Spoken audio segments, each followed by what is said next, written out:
तो हेलो जनता, मेरा नाम है हर्ष एके टॉक्सिक रिव्यू वाला।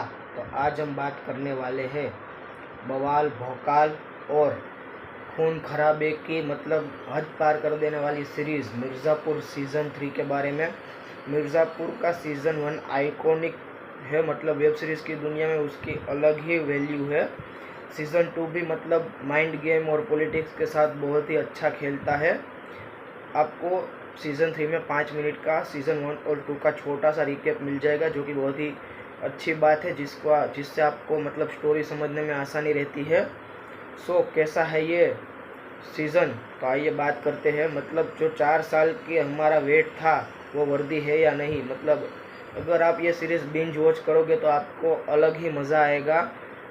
अगर आप वो बिंज वॉच नहीं करेंगे तो ऐसा नहीं कि आपको मज़ा नहीं आएगा, लेकिन वो जो बिंज वॉच करने में मज़ा है वो आपको कटके से देख के मज़ा नहीं आएगा। ये सीरीज़ में कैरेक्टर कई सारे हैं, जैसे कि कालीन भैया, गुड्डू पंडित, गजगामनी और गोलू, फिर वो छोटे त्यागी हो गए, फिर दद्दा त्यागी हो गए, शरद शुक्ला हो गए, वैसे कई सारे कैरेक्टर हैं। ये सीरीज़ में ओल्ड कैरेक्टर सभी रिटर्न कर गए हैं। कैसा है इसका प्लॉट, आइए बात करते हैं। मुन्ना और कालीन भैया को मरा हुआ समझकर गुड्डू पंडित बैठ चुका है मिर्ज़ापुर की गद्दी पे, यानी कि पूर्वांचल की गद्दी पे। हमने सीज़न 2 के आखिर में देखा कि शरद शुक्ला ने हमारे कालीन भैया को बचा लिया था।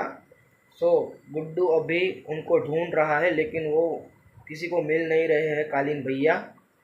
इसी के अराउंड पूरी सीरीज़ घूमती है, कैसे इसमें ब्रूटैलिटी की सभी हदें पार कर देती है, पॉलिटिक्स हो जाता है, वैसा इस सीरीज़ में बता दिया गया है।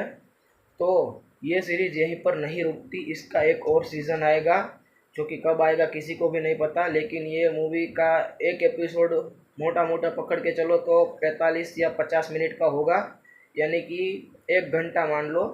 तो अगर आपको ये सीरीज़ बिंज वॉच करनी है तो 8 से 9 घंटे निकाल के ही देखना भाई, तो ही मज़ा आएगा। और हम बात करें स्टार रेटिंग की, तो भाई मैं इस सीरीज़ को दूंगा 3.5 आउट ऑफ 5 स्टार। ये सीरीज़ जो है वो पूरी तरीके से मज़ा ही आएगा, वैसी ही है।